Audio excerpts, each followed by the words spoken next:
All right, today we're going to go through the Piggy Man Turdz quarterfinals match in Triad Wars 14.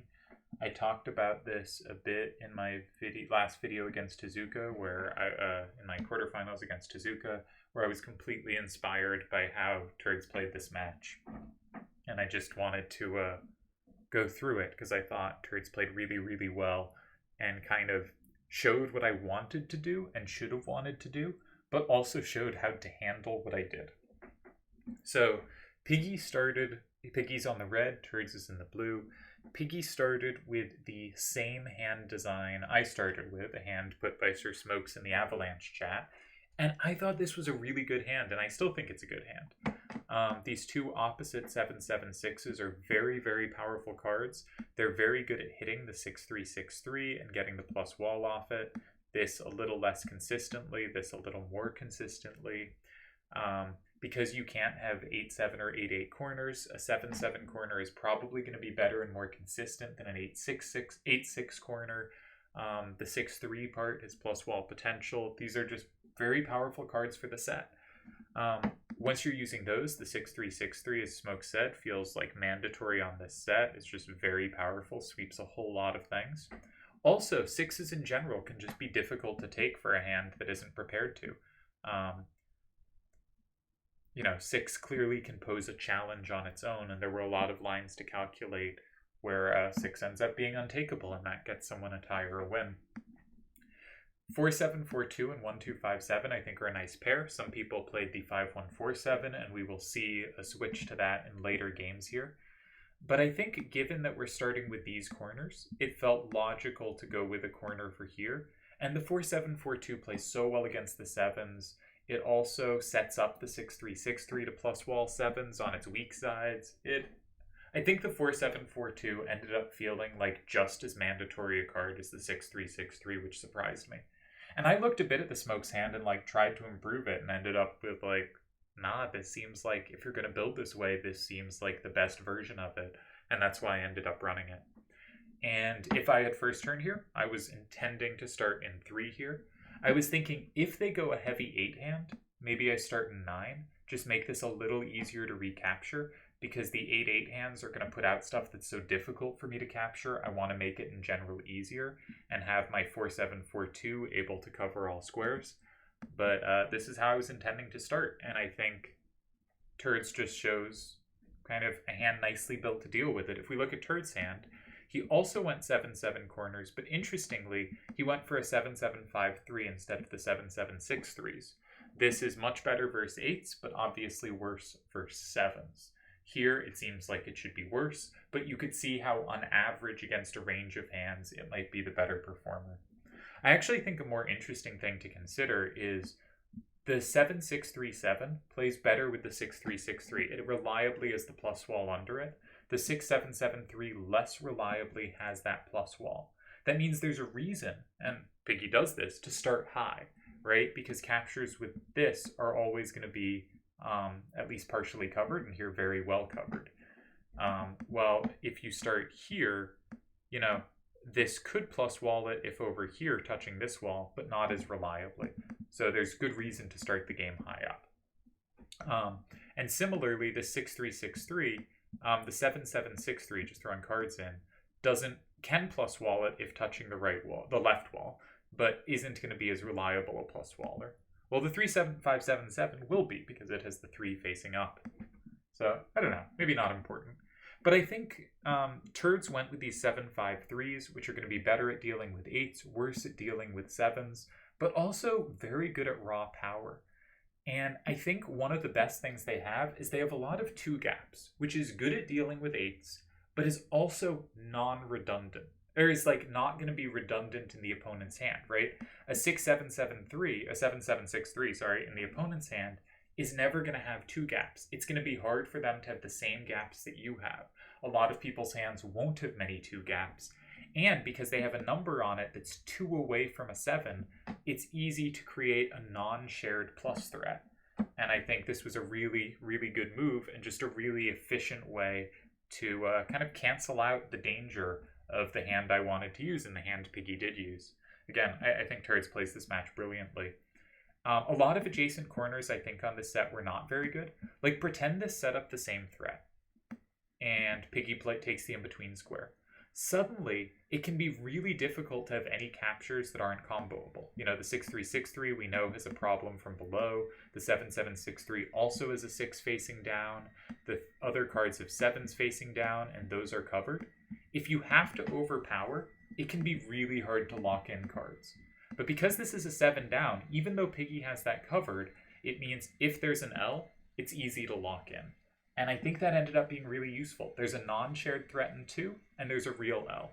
Because there's a non-shared threat in 2, Piggy very smartly blocked 2. I think this is a good move. I'm not sure there's a better move here. And Turdz can now lock in a card, and he has an L where he's used some of the weaker cards in his hand. His 7-6-3-7 controls a lot of space very well. He has a serious threat to go in 5. He has threats in 6 as well. He used the fact that his 7-5-3s have 2 gaps that aren't shared. Again, I think this is just a pretty excellently played neutralization of the hand Piggy used, the Smoke's hand, the hand I used. I think he kind of showed as cleanly as possible just a way to comfortably hold against it. And now it's Piggy that has to be a bit careful. Now Piggy is a phenomenal player and comfortably found a tie here. 6-3, 6-3, and 5.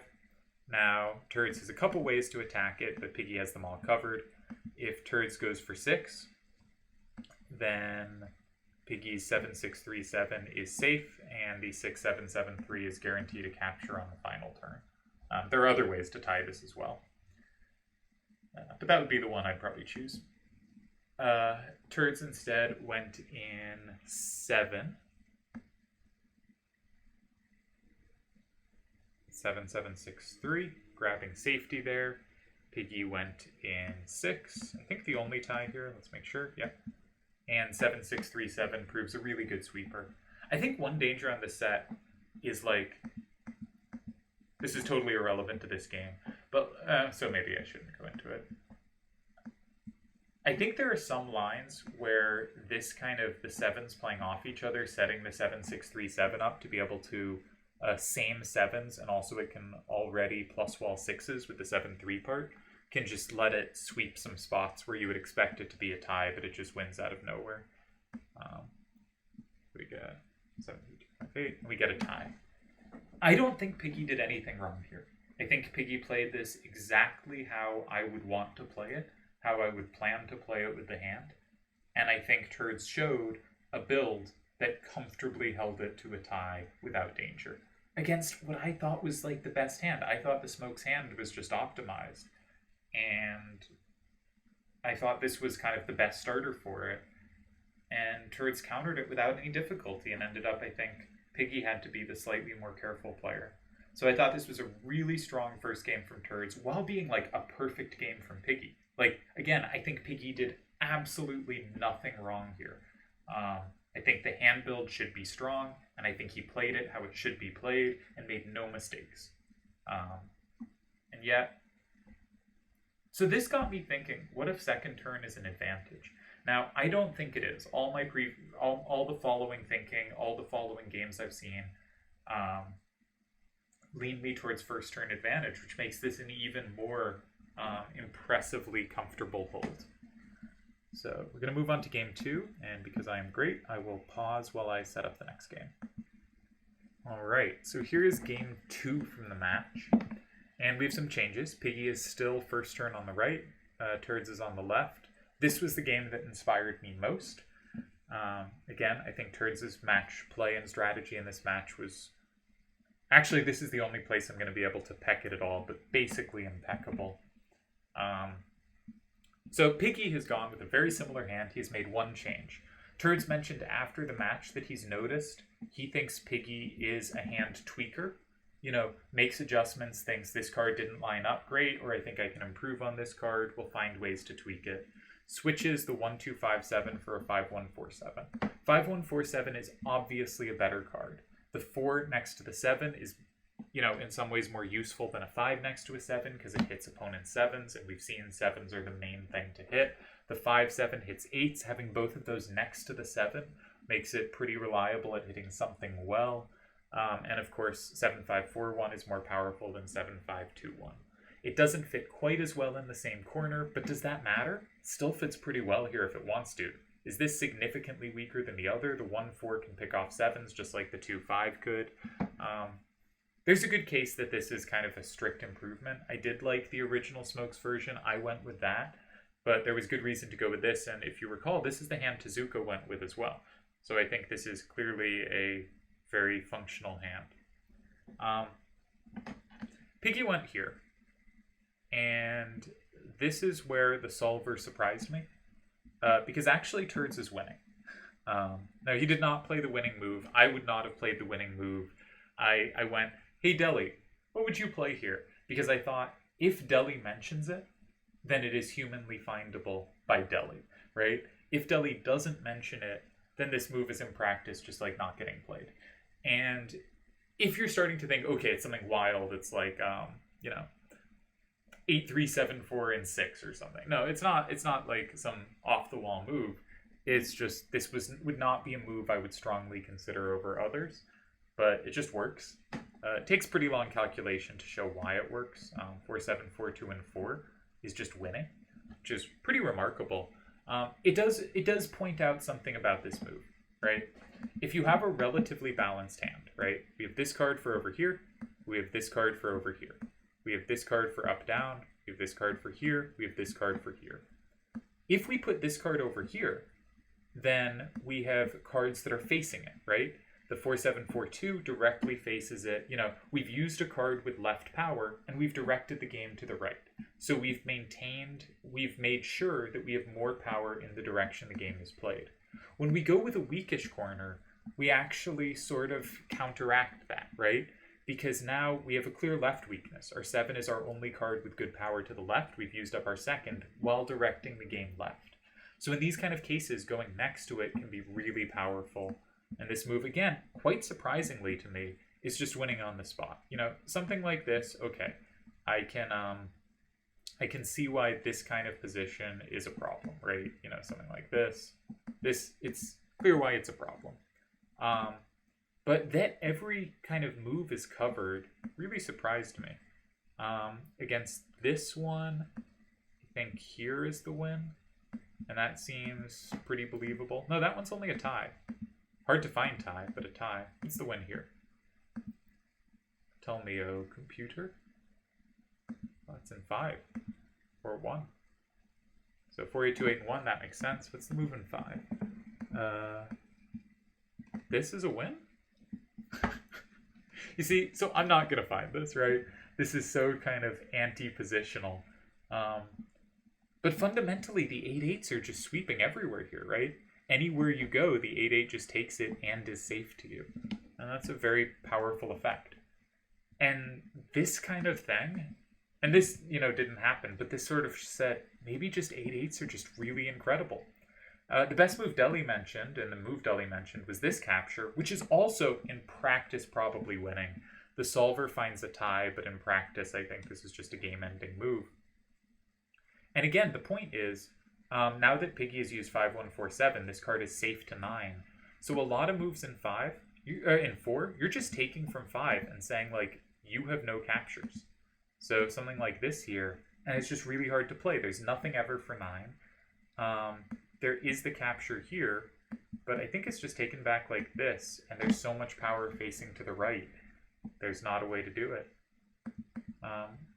So very anti-positional, just using pure power to take over the game in very powerful ways. Really cool lines. Turdz went a quite different route, but I had not considered using 8-8s or 8-7s until I saw this game, because... And I hadn't, they weren't in my head as options. I wanted corners. I didn't want side to sides. But this is just so powerful so quickly. And maybe the starter has a little problem in the sense that there is definitely a left weakness. You should be able to attack a starter like this, right? It's a weak corner where now the game is directed in a way the hand is not designed to go. It's not a weak corner where the hand is pumped to be attacking that corner. The hand doesn't like attacking down left, and so this should be difficult. But this is a lot more difficult immediately than it should be. And that speaks to just how great these eight sweepers are. So really inspired by this game. Turdz makes a good move in 5. You know, this doesn't win or anything, but like immediately he's threatening like 4-8-2-8 in 8. That's really strong. Also, you'll notice the 8-3-7-4 can kind of dominate the 6-3-6-3 with some plus walls there. Really good move. He thought Piggy made a great move here to kind of neutralize it. Piggy played 6-7-7-3 and 2. Now, it's really hard for Piggy to make a move like this because it creates this wall of 7s to the right that Piggy has a ton of trouble taking. But, you know, if he goes like something like 6-7-7-3-1, okay, apparently this does survive. But, like, if the game is side to side, the fact that he has trouble taking things to the left is going to be just a nightmare. And, you know, this kind of position can be really, really difficult. And maybe it holds, maybe it doesn't, but it's difficult. Here, he can't take it back, but he's saying, okay, you don't have a card you can capture this with and is safe in 1. And if you don't go in 1, I can go in 1 and at least lock in the card in 2. Right? It creates some kind of threat. Turdz grabs it, and in fact, this is the best move again. Turdz is playing brilliantly. Piggy has only 1 tie here. Both players did see it, so it is potentially not that hard a move to see. But me just like scanning the game, if this is the only tie here, wow, is this a hard position to save? And like, kudos to Piggy for saving it, because I think that means I would have probably lost this position. And also kudos to Turdz for putting this much pressure on with this hand, and also kudos to Turdz for also seeing the tie. So here's the problem. Problem is, like, what if Piggy, you know, takes? There's not a combo in 8. You know, the problem isn't like there's some combo or anything. This actually loses a million ways, but basically any move in 8 wins. And just the problem is that 8-7 at the end has you beat. Or the 6-3-6-3 in this case has you beat, right? You're just crushed on the up-down, and there's not a way to get around it. And you just don't have enough captures of these 7 walls. So you can't go in 4. And I think the next most likely square is to go in 3. Now, you don't have safety in 3. So like 6-3-6-3, this isn't safe or anything. There are multiple ways to capture it even. This is probably a more promising one. But what if they just occupy 4? They have 3 safe cards. You have 3 cards in danger. How are you saving this? You are not. You know, something like this is a win. So I think this is a really, really difficult position because you can't play in 3 and you can't play in 4, and this wall of 7s is really tough. And 3 and 4 are just obviously paired. If you go in 3 and they get to go in 4, that's a disaster. If you go in 4, they could go in 3 or they could go in 8. And Piggy found a really smart move to use a card that is not doing anything here and sets it up so that if you go in 4, I get counterplay. Really smart move from Piggy. I think fantastic move from Piggy in 6. Turdz takes 4, but Piggy has created a way to use 3. He didn't have a threat in 3. Now he can do something in 3, makes the game 5-5, and escapes. And escapes from an incredibly dangerous game that, again, I think Turdz played really, really well. Turdz' move in 1 is the best move. Piggy's only tie is in 6. That's really hard to find. And Turdz' hand proved just so powerful. I think Piggy went wrong with the starter here. Now, I don't actually have like a good starter recommendation because I do think fundamentally it's really hard to deal with these 8s. Like, you know, if he started something more like a more traditional starter, there is a chance that like this is just a nightmare. Or probably more likely this, because this one you don't have the plus wall recapture. Like, any of your captures are potentially comboed. It can be really, that's not a move, it can be really hard to play next to it. So what do? You don't have a good move in 7. You don't even have safety in 7. They always have ways to hit you. This is more likely, but not safety either. You don't have 6. Just really hard to play a good corner against these 8-8s. And so Piggy found a way that was going to be a little easier to recapture. Importantly, it's on the left side of the board, which, as we saw, was a problem. But I think the point's clear in that, like, if this is captured immediately, he actually has a recapture that isn't comboed by this card. And, you know, while this position, I believe, is just losing to 5, it's a lot more hopeful. Like, it makes more sense as a human, not as a stupid computer that is way too good at this game. So I think the starter makes some sense, but I think we can also see why he didn't play a starter that would normally be more logical, because it's just really hard to do so against the 8/8s. And taking a quick scan at that was sort of, for me, was like, whoa, 8/8s are a big deal here, and very powerful effect. So again, just so well prepared by Turdz here, really well identified. My opponent's hand, he did not go the 7/5/3s. I do not think he is ready to deal with 8/8s, and I'm going to attack him with it. And as you saw if you watch my videos against Tezuka, I was not nearly so quick. In game 2, I sort of thought, should I switch to that? And I went, no, I don't feel comfortable going to that. These are not cards I feel comfortable jumping to. I like playing with corners. I like playing with stuff that feels a little more dynamic. But the raw power here is fantastic. So we're now going to move to game 3. So it's game 3. They've tied twice, but I think Turdz has done phenomenally on second turn. Piggy's played well too. And we're moving to game 3, and Turdz gets his first turn. So let's look briefly at the hand changes. Let's look at Piggy's first in the blue. Piggy has again tweaked one card in the hand. The 6/7/7/3 came out. I think that was the weaker of the 7/7s, as we've established. The 7/7/6/3 plays a little better with the 6/3/6/3. And brings in an 8. We've seen 8s can be really strong, and brings in a card with a 3/5, a 6/8 on it, maybe a little more power at handling 8s as well. Again, a little adjustment. You've shown 8s are powerful. Let's try to insert an 8 into the hand. Not going for an 8/8, still going for corner play, keeping similar balance to the previous version. Turdz has moved off the 8/8s, and I wasn't sure whether I'd need to do this either, because you bring the 8/8 hand, the opponent is probably going to adjust into countering 8s. Maybe they go 7/5/3s, something worrisome. Can you play an 8/8 hand twice? Turdz decided to move off it. That doesn't mean he won't come back to it in a later game, but he's going to move off it. He doesn't want to be kind of a sitting target with the 8s. The 8s feel like something when they're ahead, they're way ahead, but when they're covered, I don't know.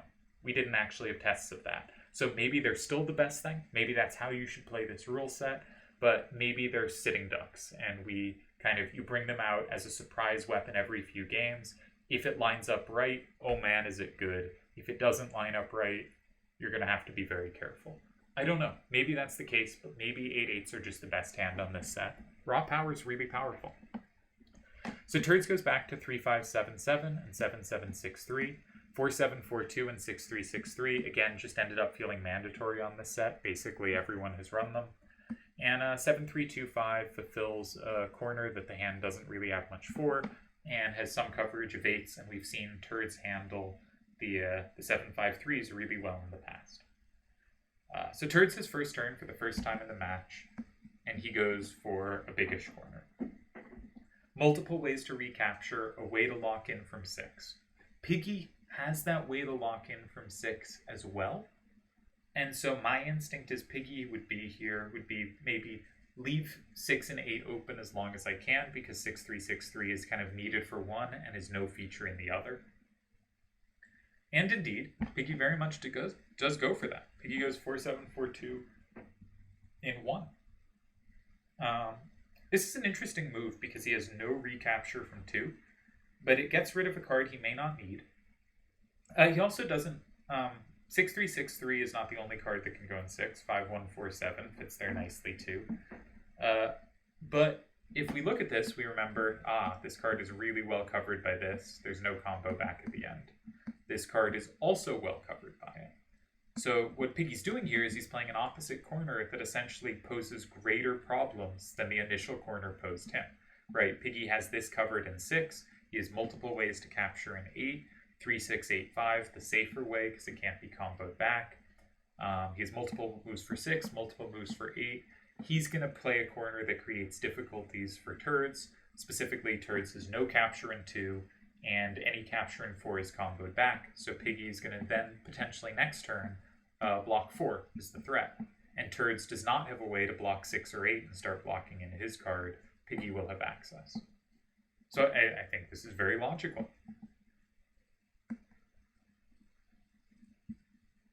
And here's where I think the game gets really complicated and we won't be able to go through all the lines, partially because I haven't. I'm a lazy butt, and I'm just going to let the solver take us home.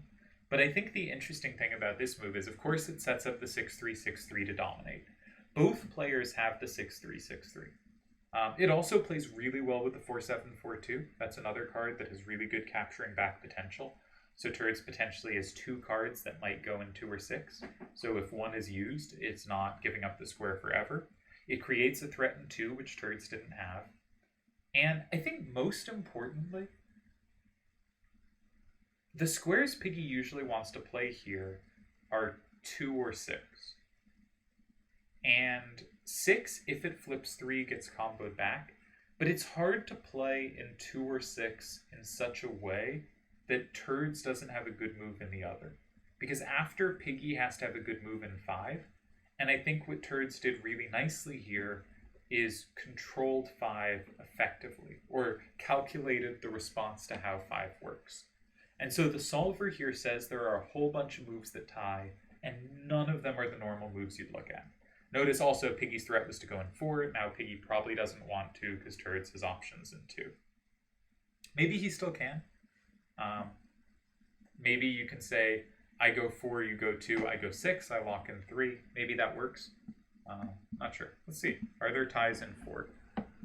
This is a tie in 4. So there, in fact,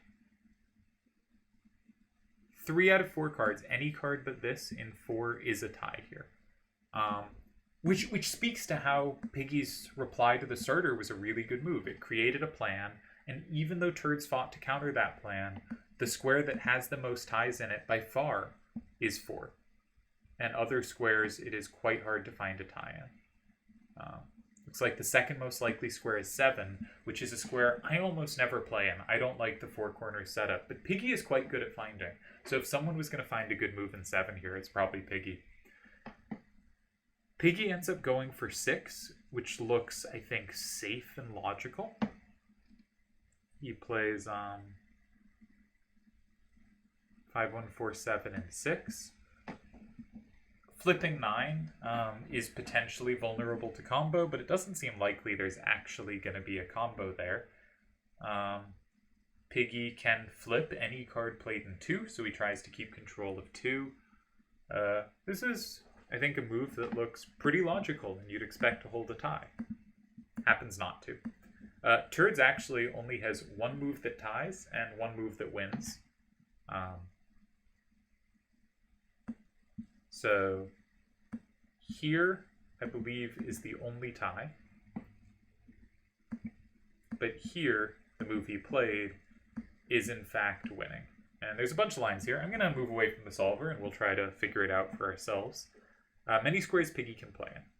If Piggy goes in 4, I think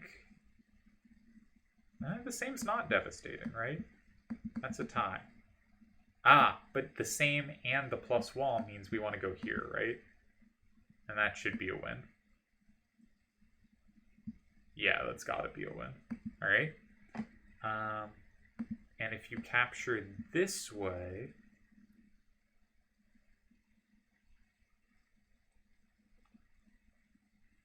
you have no capture threats anywhere after this. And 7-7-6-3 will flip at least 1 card. So that's going to win. So I think 4 loses. Not going to check 7 because I'm lazy. In the game, we get a move in... I keep losing which game am I looking at. We do get a move in 7, so we won't look at 7. We'll check 4, we'll check 5, we'll check 8. If you're going to go in 8, I think 7-7-6-3 is going to be a pretty strong sweeper, but actually probably just takes immediately. Because you have to double capture, and this is a capture at the end. So it can't be that card. If you do this card,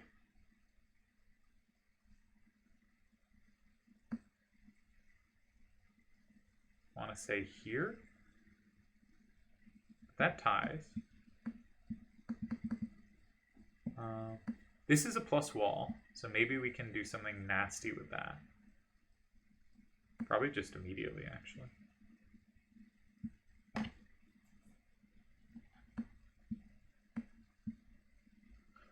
It's a funny line.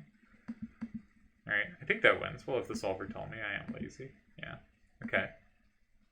So 8 looks like it doesn't work. There's one card we haven't checked in 8. Again, the plus wall looks nasty here.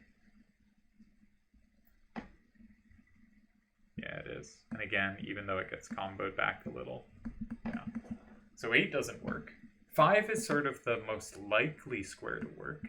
You've got your capture, but the problem is it walks into the combo. And then you just lose.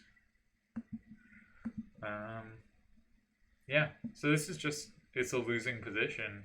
And because you don't really... there's not really, I think, a good general principle to when these do or don't work. These kind of long L's. I think it comes with a lot of calculation and starting to figure out how do things line up. And here they don't line up. So it makes it really tough to defend these three-corner positions sometimes. Because sometimes these long L's are a disaster and sometimes they're completely fine. And I've certainly made my share of mistakes in these positions. Piggy goes in 7, attempting to complicate. Wholly reasonable thing to do. It only concedes 1 win, actually, so feel free to pause and find the win. I'm going to go to it now. Turdz plays 4-7-4-2, and 7-7-6-3 is just too good. Yeah, this only captures one thing, so it loses. Where does Piggy end up going? Piggy goes 8. And it's got the plus. For the 9-1. Yeah. So, like, I don't think Piggy played, like, badly at all in this match, but I think Turdz played tremendously. I loved his hand decisions. Like, I think game 1, he showed that the 7-5-3s were really good. Game 2, he brought out the mighty 8-8 weapon that ended up inspiring my win, though he probably cares more about his own games than about inspiring me. Game 3, he moved off the 8-8s. I suspect he was ready to bring them back, but wanted to make sure they weren't walking into a counter hand. Better is a once every few games, really powerful weapon. Showed that the 7-7 corners did not have to be the ones for 1 and 9. You could run the ones for 3 and 7, and that left you with kind of maybe better level 3s, right? It left you with more 7-5-3 corner level 3s. It gave you some options there that you didn't have if you went for the 7-7-6s and 1 and 9. Yeah, just really well played throughout. Just wanted to celebrate that I thought this was not just a really well played match and a really good match from two players, but kind of just on a match strategy front of hand-to-hand adjustments was one of the best matches I've ever seen, I think. And so hopefully you enjoyed it and found it interesting, but I thought Turdz played just exemplary, okay, we can quibble about one move he made, right? But essentially an exemplary perfect match over 3 games where at every point he made good hand decisions and challenging strong in-game decisions. So just really impressive match. And kudos to Turdz, honestly. Like, what an achievement against such a strong opposing player. Turdz also predicted Piggy Man to win their match. Piggy Man's a tremendous player, and I think if Turdz doesn't put up such an exemplary match, I mean, I also thought Piggy was not a big favorite, but a slight favorite here. So, wonderful match by Turdz. I hope he has a much worse match in the next round because I'm his opponent. Because if he plays and builds like this, it's too good. It's too strong. So, yeah. Congrats to Turdz for a really well-played match. Really impressive through and through.